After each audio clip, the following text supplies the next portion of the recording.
Americans celebrate rising life expectancy, but others say U.S. life expectancy is sinking, while everyone argues over health insurance. Next on Global Pulse.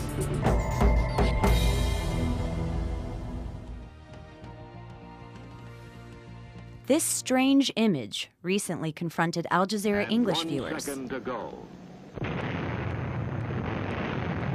It contrasts life expectancy in the U.S. and other wealthy countries with those in poor countries.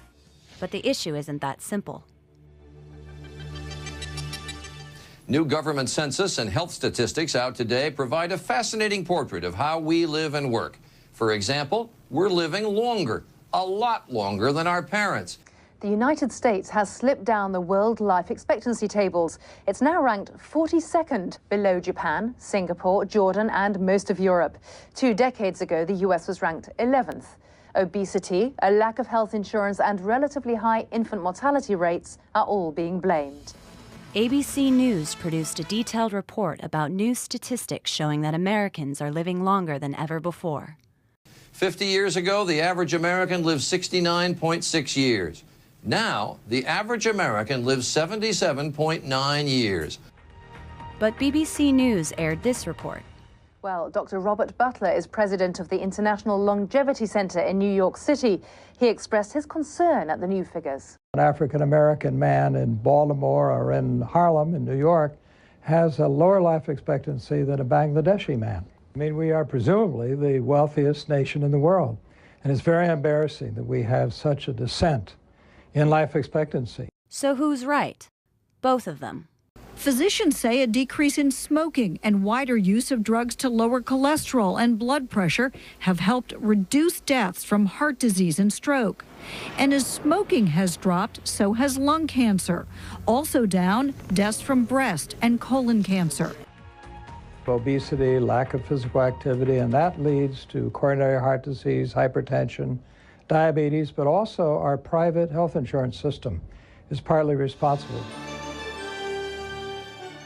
More than 46 million Americans have no health insurance. CBS News confronted the insurance issue, featuring a doctor who helps the uninsured poor and cautions the insured middle class.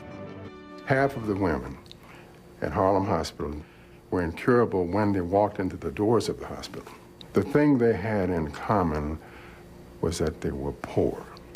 Dr. Freeman warns people in the middle class are one serious illness away from finding themselves unable to get the care they need.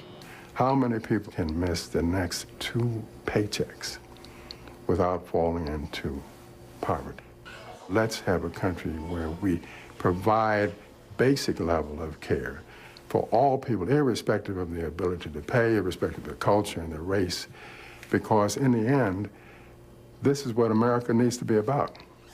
But according to Fox News, President Bush sees it differently. He's resisting a bill to increase health insurance for children.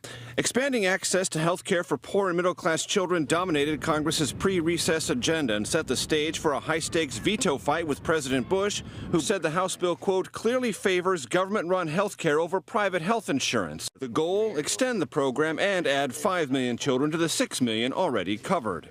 In his veto message, President Bush blasted the bill as a budget-busting, tax-raising march towards socialized medicine.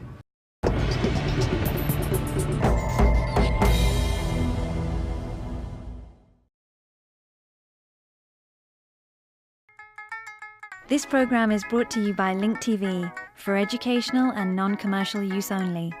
Link TV is the only US network dedicated to global and national news, uncompromising documentaries, and diverse cultural programs. Programs which connect you to the world.